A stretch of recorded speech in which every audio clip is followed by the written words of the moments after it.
নমস্কাৰ, আপুনি চাই আছে গাঁও চহৰ জিলাৰ খবৰ। মই জয়ন্ত মাধৱ গোস্বামী। মধ্যপ্ৰাচ্যৰ যুদ্ধ সন্দৰ্ভত ৰাজ্যসভাত প্ৰধানমন্ত্ৰীৰ বিবৃতি। ইৰাণ, ইজৰাইল, আমেৰিকাৰ সৈতে ভাৰতৰ সম্পৰ্ক আছে। ভাৰতে সদায় শান্তিপূৰ্ণ সমাধানৰ পথ বিচাৰে। হৰমুজ প্ৰণালী বন্ধ কৰাটো ভুল সিদ্ধান্ত। হৰমুজ প্ৰণালী খুলিবলৈ কথা পাতি থকা হৈছে। LPG ভৰ্তি জাহাজ ভাৰতলৈ আহি আছে। য'ৰ পৰা সম্ভৱ হয় ভাৰতে তাৰ পৰাই তেল গেছ সংগ্ৰহ কৰিব বুলি ভাষণ প্ৰসংগত জনায় প্ৰধানমন্ত্ৰী मोदी। माननीय सभापति जी, पश्चिम एशिया में चल रहे युद्ध और उससे बनी परिस्थितियों से हम सभी परिचित हैं। मैं आज संसद के उच्च सदन के सामने और देशवासियों के सामने इन विकट परिस्थितियों पर सरकार का पक्ष साझा करने के लिए उपस्थित हुआ हूं। पश्चिम एशिया में चल रहे इस युद्ध को 3 सप्ताह से अधिक का समय हो चुका है। इस युद्ध ने पूरे विश्व में गंभीर ऊर्जा संकट पैदा कर दिया है। भारत के लिए भी ये स्थिति चिंताजनक है। इस युद्ध से हमारे व्यापार के रास्ते प्रभावित हो रहे हैं।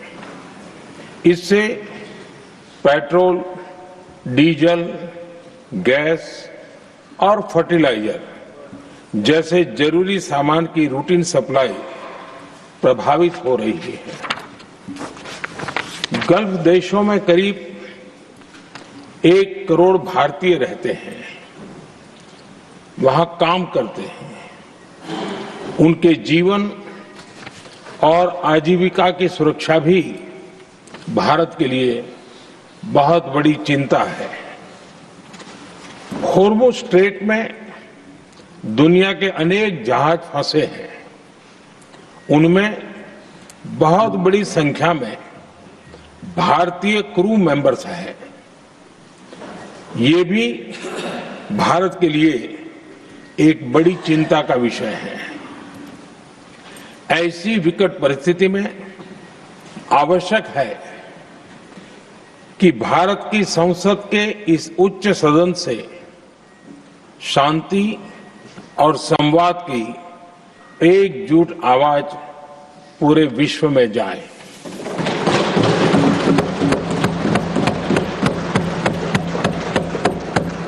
सभापति जी, युद्ध की शुरुआत के बाद से मैंने पश्चिम एशिया के ज्यादातर देशों के राष्ट्राध्यक्षों के साथ 2 राउंड फोन पर बात की है।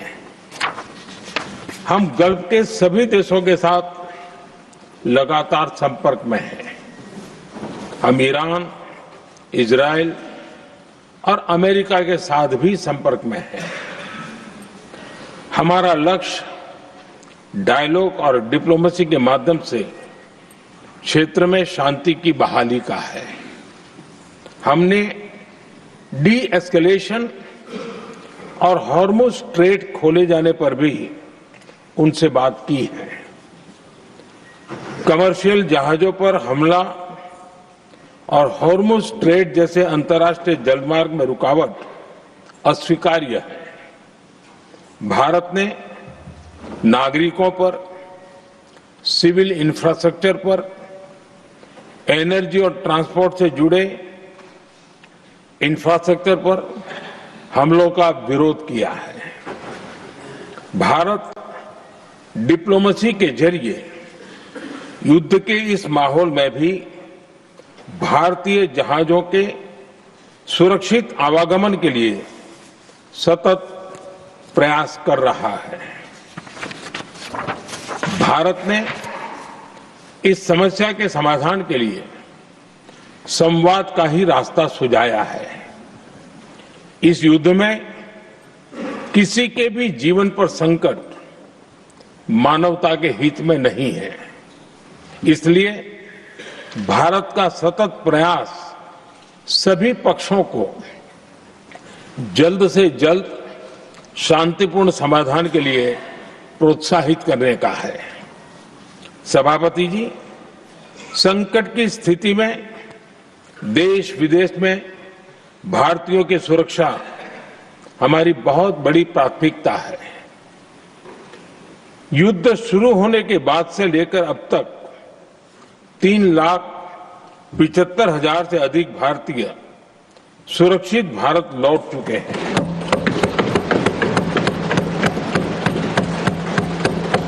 ईरान से ही अभी तक 1,000 से अधिक भारतीय सुरक्षित वापस लौटे हैं। इनमें 700 से अधिक मेडिकल की पढ़ाई करने वाले युवा हैं। हमारी सरकार संकट के इस समय में पूरी संवेदनशीलता से काम कर रही है। सभी देशों ने वहां मौजूद भारतीयों की सुरक्षा का पूरा आश्वासन दिया है। हालांकि ये बहुत दुखद है कि हमलों के कारण कुछ भारतीयों की मृत्यु हुई है और कुछ घायल भी हुए हैं। ऐसे मुश्किल हालात में परिवारजनों को आवश्यक मदद दी जा रही है। जो घायल है उनका बेहतर इलाज सुनिश्चित कराया जा रहा है। गुवाहाटीत फ्लाइंग स्क्वाडर अभियानत जब्द करा होइसे धन। खानापारात এখন বাহনৰ পৰা জব্দ নগদ 6 লাখ টকা। এখন হুন্ডাই বাহনৰ পৰা এই টকাখিনি জব্দ কৰা হয়। জব্দ কৰা টকাৰ উৎস বিচাৰি তদন্ত আৰম্ভ কৰিছে দিছপুৰ আৰক্ষীয়ে। খানাপাৰাত চলোৱা তালাচী অভিযানত জব্দ 6 লাখ নগদ ধন। শোণিতপুৰৰ বৰচলাৰ ভৰা শিঙৰিত চাঞ্চল্যকৰ ঘটনা। বাঁহ গছৰ তলত মাতৃৰ সৈতে কণমানি কেঁচুৱাৰ মৃতদেহ উদ্ধাৰ। বাঁহ গছত চিপলোৱা অৱস্থাত উদ্ধাৰ মহিলাগৰাকীৰ মৃতদেহ। মাতৃৰ মৃতদেহৰ কাষতে পৰি আছে কণমানিটোৰ মৃতদেহ। এই ঘটনাৰ পিছতে স্বামী সাইফুল ইছলামক আটক কৰি আৰক্ষীয়ে অব্যাহত ৰাখিছে ঘটনাৰ তদন্ত। এক চাঞ্চল্যকৰ ঘটনা। বৰ্তমানে এই ঘটনাক কেন্দ্ৰ কৰি সমগ্ৰ অঞ্চলটোত তীব্ৰ চাঞ্চল্য উত্তেজনা অব্যাহত আছে। ৰহস্যজনক অৱস্থাত এজোপা বাঁহত চিপ লৈ থকা অৱস্থাত মাতৃৰ মৃতদেহ উদ্ধাৰ। কাষতে পৰি আছিল কণমানি সন্তানটিৰ মৃতদেহ। ঈদৰ মাতত সিহঁতক পইচাটো হাতত নিদিলে, বুঢ়া মানুহকে জোৱাই থৈ পেলাই বেলেগ মানুহৰ হাতত পইচাটো জমা দি দিলে। এইটো পইচাটো কাল হ'ল, এই ছোৱালীটোৰ পইচাটো কাল হ'ল। এইটো পৰিকল্পনা কৰি পেলাই এনেকৈ মাৰিলে। আৰু এইটো আমাৰ লগৰ ঘৰত যিমান দিনৰ পৰা বিয়াটো হ'ল এইটো সদায় অত্যাচাৰ হৈয়ে থাকে। আমাৰ ঘৰত কিমান দিন গ'ল এইটো কৈফটো। মই সিহঁতৰ চাদী হোৱাৰ পিছত মোৰ ঘৰত মাইকী মতা এটাও যাব দিয়া নাই। কোনে মাৰিছে নে নিজে মৰিছে সেইটোতো মই নাজানো, কিন্তু দেখাত স্পষ্টভাৱে দেখিবলৈ পোৱা গৈছে যে কোনোবাই মাৰি আঁৰি থৈছে যেন লাগে। শ্যামকানু সিদ্ধাৰ্থ বন্দী হৈ থকা জেলত ফুটিল গুলী। বাক্সাৰ নিকাশী জিলা কাৰাগাৰত চাঞ্চল্যকৰ ঘটনা। চাংচাৰীৰ এইমছত চিকিৎসাধীন হৈ আছে জোৱানজন। চিকিৎসালয়ত ভৰ্তিৰ সময়ত জোৱানজনৰ মুখত জুবিনৰ নাম, একাধিকবাৰ জুবিনৰ নাম উচ্চাৰণ কৰিলে গুণজিৎ বৈশ্যই। ছাৰ্ভিচ বন্দুকেৰে আৰক্ষী জোৱানৰ আত্মহত্যাৰ চেষ্টা। গুলীবিদ্ধ জোৱানজন 24 নম্বৰ IR বেটেলিয়নৰ গুণজিৎ বৈশ্য, সন্দীপন গাৰ্গ, নন্দেশ্বৰ বৰা, পৰেশ বৈশ্যও আছে এই কাৰাগাৰত। গুলীবিদ্ধ জোৱানজন 24 নম্বৰ IR বেটেলিয়নৰ গুণজিৎ বৈশ্য। বাক্সাৰ কাৰাগাৰতে আছে জুবিন গাৰ্গৰ মৃত্যুৰ অভিযুক্ত।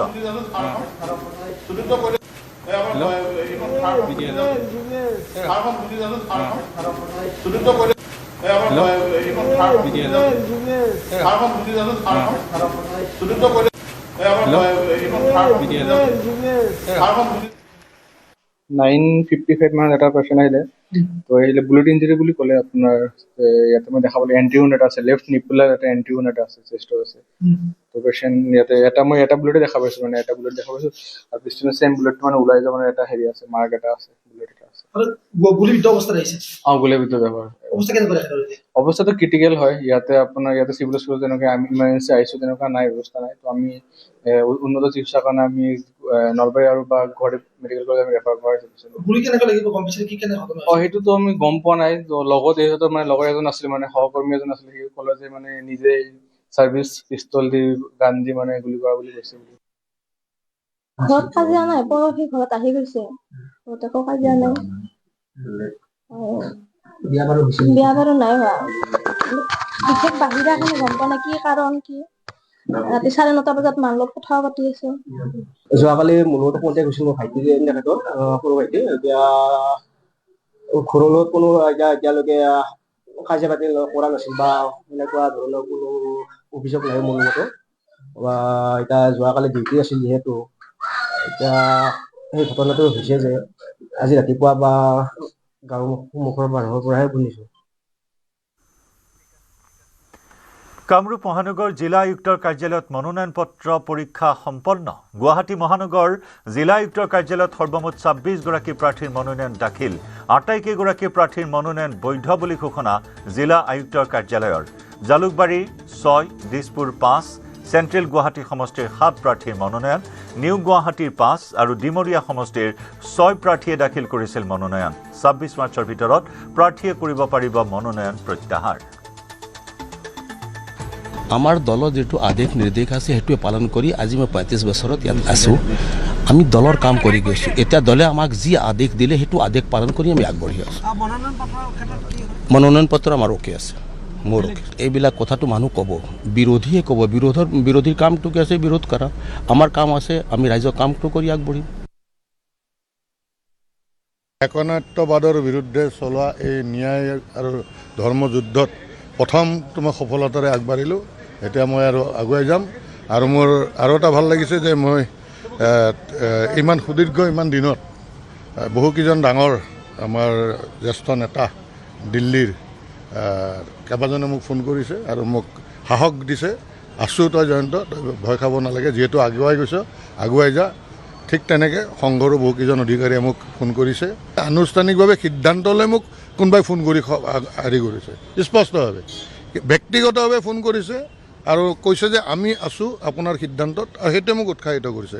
আৰু মনোনয়ন সেইটোৱেতো চবকে ভাবে একে বুলি, পইচা দি কিনিব পাৰা বুলি। অন্ততঃ অসমৰ ৰাইজে গম পাই গ'ল। যোৱাকালি মই সেই মনোনয়ন পত্ৰ উদ্ধাৰ কৰা যিখন কিবা 5 নম্বৰ ফৰ্ম মোক দিছিল, এই 9 নম্বৰ এই তাতে মই ফালি পেলাই দিছোঁ। আমি সেনেকুৱা মানুহ নহয়, পইচা দি আমাক কিনিব নোৱাৰে। কাৰণ আমাৰ সৰুৰ পৰাই স্বাৰ্থ অসম আৰু অসমৰ খিলঞ্জীয়া জাতি জনগোষ্ঠী ৰাইজৰ সেৱাটোৱে আমাৰ হেৰি হ'ল লক্ষ্য। শিৱসাগৰ সমষ্টিৰ বিজেপিৰ প্ৰাৰ্থী কুশল দুৱৰীক অখিল গগৈয়ে হত্যাকাৰী আখ্যা দিয়া সন্দৰ্ভত মুখ খুলিছে কুশল দুৱৰীয়ে। প্ৰথমে নিজৰ ওপৰত কিমান গোচৰ আছে সেয়া চাওক অখিল গগৈয়ে। কুশল দুৱৰীয়ে টিকট পোৱাৰ পাছত অখিল গগৈয়ে ভয় খোৱা বুলি মন্তব্য প্ৰাৰ্থীগৰাকীৰ। NDAৰ প্ৰাৰ্থী হিচাপে প্ৰথমে টিকট পোৱা প্ৰদীপ হাজৰিকা সন্দৰ্ভতো প্ৰতিক্ৰিয়া ব্যক্ত কৰিছে কুশল দুৱৰীয়ে। শিৱসাগৰ বিধানসভা সমষ্টিৰ বিজেপি প্ৰাৰ্থী কুশল দুৱৰী বৰ্তমান মোৰ কাষত আছে। মই কেইটামান প্ৰশ্ন লৈ এই মুহূৰ্তত কুশল দুৱৰীক কাষ চাপিছোঁ আৰু মই পোনপ্ৰথমে আপোনাক শুভেচ্ছা জনাইছোঁ। ধন্যবাদ। আপোনাক টিকট দিয়াৰ পিছতে কেতবোৰ গুৰুতৰ অভিযোগ উত্থাপন কৰিছে বিধায়ক অখিল গগৈয়ে। উদাহৰণস্বৰূপে আপোনাক হত্যাকাৰী আখ্যা দিছে আৰু কেতবোৰ বহু গুৰুতৰ অভিযোগ উত্থাপন কৰিছে। এই সন্দৰ্ভত কি ক'ব? অখিল গগৈ ডাঙৰীয়াই মোক ওপৰত বিভিন্ন অভিযোগ দিয়াৰ উপৰি আগতেই নিজৰ কথাটো ভালকে চাই ল'ব লাগে। তেওঁৰ ওপৰত কিমান কেছ আছে, NIA তেওঁৰ ওপৰত ইতিমধ্যে বিচাৰ চলি আছে। আজি তেওঁ মোক প্ৰাৰ্থী দিয়াৰ লগে লগে তেওঁ বহুত ডাঙৰ ভয় খাইছে। আগৰ পৰাই তেওঁ এই কথাবিলাক কৈ আছিলে যে কুশল দুৱৰীৰ লগত মোৰ নিৰ্বাচন খেলিবলৈ বেয়া লাগিব, আমুকহে তামুকহে। গতিকে আজি যেতিয়া মোক প্ৰাৰ্থী দিলে তাৰ পাছত তেওঁ এতিয়া অকণমান ভয়ত কম্পমান হৈছে আৰু তেওঁ দেখা পাইছে যে কুশল দুৱৰীক প্ৰতিহত কৰাটো ইমান সহজ কথা নহয়। গতিকে তেওঁ যিকোনো কথা গাব পাৰে। শিৱসাগৰ ৰাইজে মোক ভালকে চিনি পায়, আজি নহয়। শিৱসাগৰ প্ৰতিজন ৰাইজৰ কাৰণে আজি মই পোনপটীয়াভাৱে 4 বছৰ শিৱসাগৰ সমষ্টিত কাম কৰিছোঁ। সাংগঠনিক ভেটি-ভিটাত শক্তিশালী কৰিছোঁ। চৰকাৰী আঁচনিবিলাক খুব সুন্দৰভাৱে ৰাইজৰ মাজলৈকে আগুৱাই লৈ গৈছোঁ। গতিকে নিশ্চিতভাৱে ৰাইজে এবাৰ বিৰোধীৰ লগত থকাৰ কোনো চিন্তাই কৰা নাই। অখিল গগৈ শিৱসাগৰত কোনো ভেটি নাই। অখিল গগৈ বুলি কোনো ভেটি নাই। চিম্পেথি গ্ৰাউণ্ডত তেওঁ যোৱাবাৰ জেলত আছিলে কাৰণে ভোট দি জিকালে, এই কথাটো বেলেগ আছিলে। এইবাৰ শিৱসাগৰ ৰাইজে অখিল গগৈৰ লগত নাথাকে আৰু কোনেও অখিল গগৈ ডাঙৰীয়াক ভোট নিদিয়ে। দেখা গৈছে যে প্ৰথমে ইয়াত NDA প্ৰাৰ্থী হিচাপে ইয়াত প্ৰদীপ হাজৰিকাক ইয়াত টিকট দিছিলে, তেওঁলোকে তালিকা প্ৰকাশ কৰিছিলে। এতিয়া সেই প্ৰদীপ হাজৰিকাই মনোনয়ন পত্ৰ দাখিল কৰাৰ পিছত আপোনাক বিজেপিয়ে পুনৰ টিকট দিলে, আপুনিও দাখিল কৰিলে। এই ক্ষেত্ৰত প্ৰদীপ হাজৰিকাই কিন্তু এতিয়ালৈকে মনোনয়ন পত্ৰ প্ৰত্যাহাৰৰ কোনো সিদ্ধান্ত লোৱা নাই। প্ৰদীপ হাজৰিকাই কিছু আপোনাক হেম্পাৰ কৰিব বুলি ভাবে নেকি? প্ৰদীপ হাজৰিকা অসম গণ পৰিষদ আৰু বিজেপিৰ মাজত ইয়াৰ আগৰ পৰাও বন্ধুত্বমূলক নিৰ্বাচন হৈ আছে। যোৱাটো নিৰ্বাচনতো তেনেকুৱা ধৰণৰ বন্ধুত্বমূলক আমাৰ প্ৰাৰ্থী আছিলে, এইবাৰো আমাৰ শিৱসাগৰত আছে। গতিকে মোৰ এটা ভাল এটা সম্পৰ্ক, আমি সদায় একেলগে বহো, একেলগে চিন্তা চৰ্চা কৰোঁ।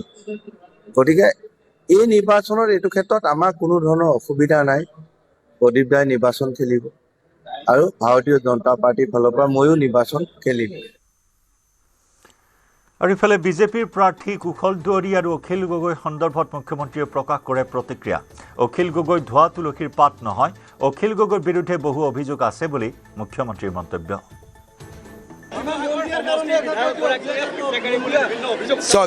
তেওঁৰ ওপৰতো বহুত অভিযোগ আছে।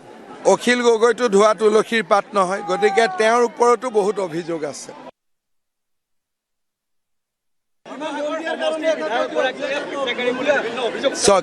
তেওঁৰ ওপৰতো বহুত অভিযোগ আছে। অখিল গগৈটো ধোৱা তুলসীৰ পাত নহয়, গতিকে তেওঁৰ ওপৰতো বহুত অভিযোগ আছে। OLXত চাকৰিৰ বিজ্ঞাপন দি যুৱক যুৱতীক প্ৰবঞ্চনা। ফিউচাৰ গাইড প্লেচমেণ্ট নামৰ এটা প্ৰতিষ্ঠানৰ প্ৰবঞ্চনা। গুৱাহাটীৰ 6 মাইলৰ প্ৰতিষ্ঠানটোৰ বহু নিবনুৱাক প্ৰবঞ্চনা। প্ৰথমে কাম দিয়াৰ প্ৰলোভনেৰে প্ৰতিষ্ঠানটোৱে দিয়ে বিজ্ঞাপন অনুসৰি কাৰ্যালয়লৈ অহা নিবনুৱাৰ পৰা লয় ধন। 2-2.5 হাজাৰ টকা পৰ্যন্ত লয় প্ৰতিগৰাকী নিবনুৱাৰ পৰা। ধন লৈ পৰৱৰ্তী সময়ত নিযুক্তিও নিদিয়ে প্ৰতিষ্ঠানটোৱে। ধন উভতাই বিচৰাসকলক কৰ্মচাৰীয়ে মাৰধৰ কৰাৰ অভিযোগ অসম মেঘালয়ৰ বহু নিবনুৱাক প্ৰবঞ্চনা কৰি আহিছে এই প্ৰতিষ্ঠানটোৱে। প্ৰতিষ্ঠানটোৰ বিৰুদ্ধে ভুক্তভোগীৰ দিছপুৰ থানাত এজাহাৰ। ফ্ৰড কৰি আমাক মাতিছে কাম দিম বুলি, তেখেতলোকে কি কৰিছে আমাৰ পইচাখিনি খাই থৈ দিছে আৰু কামো নেদে আমাক। আমি যেতিয়া পইচাটো ৰিটাৰ্ণ খোজোঁ তেখেতলোকে নেদে, আমাক ফাঁচাই থৈ দিয়ে। কোনে কি নাম? MD বুলি জানো, নামটো আমি এনেকুৱা নাজানো আৰু। ক'ৰ MD তেওঁ? এই আপোনাৰ 6 মাইল কি বা অফিচ, এইটো আমি নামো নাজানো। ভোলা বাবা পটত এতে থাকে সিহঁতে। আপোনালোকৰ যোগাযোগ কেনেকৈ হৈছিল? OLXৰ পৰা। OLX আৰু আমি কিছুমান আহিছে ফেচবুকৰ পৰা, OLXৰ পৰা জব দিম বুলি কৈছে। জব আৰু টেলিকলিঙৰ বুলি কয়। টেলিকলিং তাৰপিছত কি কৰে, আমাৰ ফোনটো লৈকে সিহঁতে যোনটো আমি এডটো চাইকে যোনটো জবটো আমি পাবলৈ গৈছিলোঁ, সেই এডটো আমাৰ ফোনতে সিহঁতে লগাই দিয়ে। সিহঁতে কয় যে কাষ্টমাৰ তুমি মাতা, তুমি সেই কাষ্টমাৰটো যোনটো পইচা দিব তাৰ 50% তুমি ৰাখিবা, 50% আমি ৰাখিম। চেলাৰী চিষ্টেম নহয়, আমাক প্ৰথমে যেতিয়া মাতিছিল তেতিয়া আমাক 14,000 to 18,000 দিম বুলি কৈছিলে আৰু PF SI দিম গভৰ্ণমেণ্ট প্ৰুফৰ লগত বুলি কৈছিলে। কিন্তু নহয়, এইবোৰ চব ফ্ৰড। কিমান টকাকে লৈছে তোমালোকৰ পৰা? আমাৰ পৰা 2100 টকা লৈছে, তেখেতৰ পৰা 2000 লৈছে, তেখেতৰ পৰা 1800 আৰু আছে কেইজনমান। পলাকবাৰী সমষ্টিৰ অন্তৰ্গত ৰঙামাটিৰ 3 নম্বৰ মেধিপাৰাত বনৰীয়া হাতীৰ মুক্ত বিচৰণ। ঘৰৰ চোতাল, গাঁৱৰ ৰাস্তাত মুকলিকৈ ঘূৰি ফুৰিছে বনৰীয়া হাতী। বিজিত দাস নামৰ এজন লোকৰ ঘৰৰ নিশাৰ দৃশ্য এয়া। 4টা বনৰীয়া হাতীয়ে প্ৰৱেশ কৰে। প্ৰথমে চোতাল, তাৰপিছত বাৰাণ্ডাত প্ৰৱেশ কৰে এই হাতী 4টাই। বনৰীয়া হাতীৰ বাবে এতিয়া ভয় শংকাত ভুগিছে স্থানীয় ৰাইজ। বৃহত্তৰ অঞ্চলটো ৰঙামাটি, ৰাজাপুখুৰী, ভাগৱতীপাৰা, নহিৰা আদি অঞ্চলত দীৰ্ঘদিনে উপদ্ৰৱ অব্যাহত আছে বন্য হস্তীৰ। কিন্তু বন বিভাগে এই সমস্যা সমাধানত বিশেষ গুৰুত্ব প্ৰদান নকৰাৰ অভিযোগ ভুক্তভোগী ৰাইজৰ।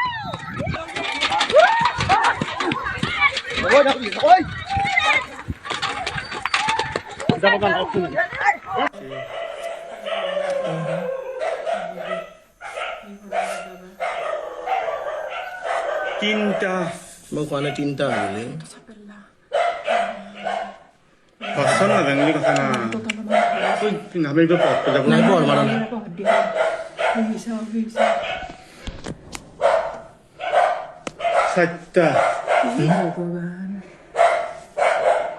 যাব কৈ দি ৰাস্তা গণেশ আহিছে, এই ভঁৰালটো গণেশ আহিছে। ঐ ইফালে আহো কয় আছা মাইল দেখি থাকবে মাই ন দেখি আছা না নহয় বহৰমটো থাকিব দি বহৰমটো যাই ৰ তোমালোকে ইফালে আহ বহাৰ ৰুমত দেখি যা দে ৰ ফোনটো নাকাটবি দে এনেই থাকিম দেচোন একো নহয় পিছফালে যি দৰকাৰ হ'লে অলপ আগত যখন পিছফালে গেছে প্ৰভু যাই আছে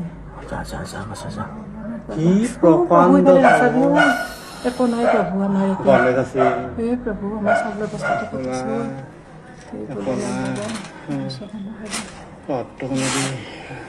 ডাঙৰটো বেছিকে যাবৰ কথা এটা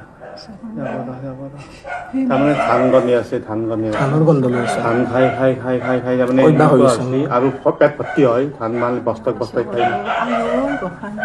প্ৰভু গৈছে আৰু গৈছে এই বস্তা মনাখানো গন্ধ দিছে না সেই ছবি আছে সেইটো কিবা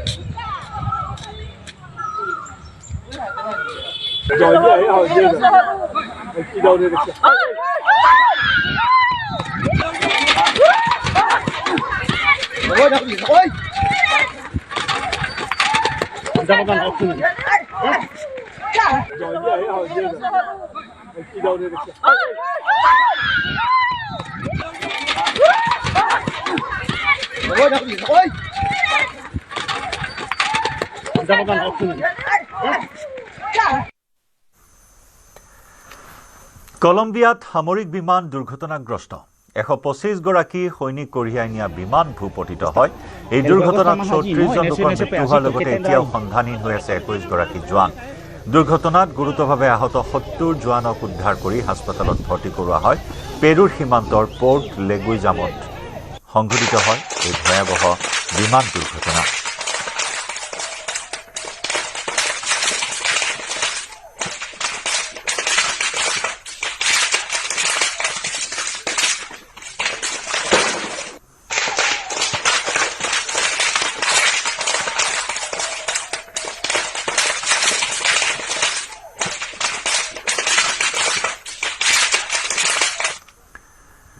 পাকিস্তানৰ হৈ চোৰাংচোৱাগিৰি কৰাৰ ভয়ংকৰ তথ্য লাভ সুমিত কুমাৰৰ বিৰুদ্ধে 2023 বৰ্ষৰ পৰা ISI নেটৱৰ্কত থাকি চোৰাংচোৱাগিৰি কৰিছিল সুমিতে ভাৰতৰ সুৰক্ষা ব্যৱস্থাৰ বহু গোপনীয় তথ্য যোগান ধৰি আহিছিল বায়ু সেনাৰ কৰ্মচাৰীজনে সুমিতৰ মোবাইলত তদন্তকাৰী সংস্থাই লাভ কৰিছে বিস্ফোৰক তথ্য সাবুৱাৰ বায়ু সেনা কেম্পৰ জুজাৰু বিমানৰ ফটো মিছাইলৰ ফটো লোকেশন বায়ু সেনা কেম্পৰ আভ্যন্তৰীণ তথ্য যোগান ধৰাৰ তথ্য লাভ কেৱল অসমৰ বায়ু সেনাৰ ঘাটিয়ে নহয় দেশৰ অন্য প্ৰান্তৰ বায়ু সেনা ঘাটিৰো তথ্য যোগান ধৰিছিল পাকিস্তানক বহুকেইগৰাকী বায়ু সেনাৰ বিষয়ে আৰু ব্যক্তিগত তথ্য যোগান ধৰিছিল সুমিতে ধনৰ বিনিময়ত দেশৰ সুৰক্ষা ব্যৱস্থাৰ গোপনীয়তা যোগান ধৰিছিল ISI সুমিতৰ একাউণ্টলৈ পাকিস্তানৰ পৰা আহিছিল বৃহৎ পৰিমাণৰ ধন নিজৰ সিম কাৰ্ডেৰে ভুৱা একাউণ্ট খুলি ছ'চিয়েল মিডিয়া ব্যৱহাৰ কৰিছিল সুমিতে সম্প্ৰতি জয়পুৰ আদালতত হাজিৰ কৰি উত্তৰ প্ৰদেশৰ সুমিতক 10 দিনৰ জিম্মাত লৈ ৰাজস্থানৰ চোৰাংচোৱা বিভাগে পূৰ্বে একেই গোচৰত জয়সালমেৰৰ পৰা গ্ৰেপ্তাৰ হোৱা